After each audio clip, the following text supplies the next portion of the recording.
আম্মা কি করছো? এই যে রুটি করছি, প্রতিদিন যা করি দেখতেই পাচ্ছ। রুটি করব আজকে।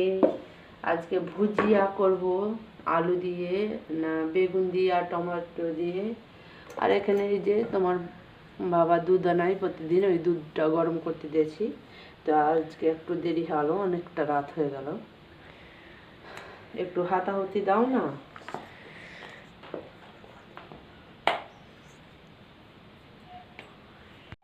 খুব শীত পড়েছে জানো, আছে না, প্রচুর শীত পড়েছে।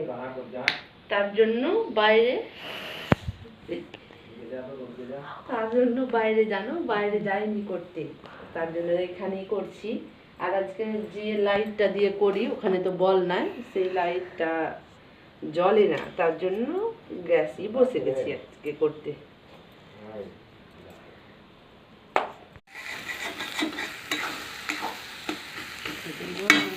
কত সুন্দর হয়েছে।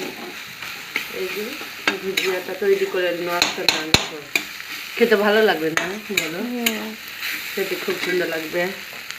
রুটি দিয়ে ভুজিয়াটা খুব সুন্দর লাগে খেতে। এই যে আজকে রুটি হচ্ছে। এই যে কিছুটা হয়ে গেছে, আর এই তো এদিকে আরো অনেকটা আছে করতে, দেখতে পাচ্ছ তো।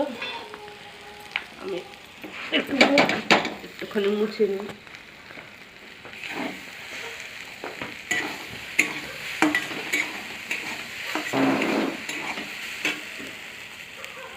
টুটি পাকিয়ে এলাম, আবার খেতে বসে গেছি। এই যে দুধ নিয়ে বসে গেছি সবাই মিলে। আমার মেয়ে খাচ্ছে, এই যে আমার ছেলেটা খাচ্ছে। আর আপনাদের দাদা আগেই খেয়ে নিয়েছে, পাকায় তখনই। গরম গরম রুটি না খেলে আর হয় না। আর আমরা এখন খেয়ে নেব, দিয়ে ঘুমিয়ে যাব। আল্লাহ হাফেজ।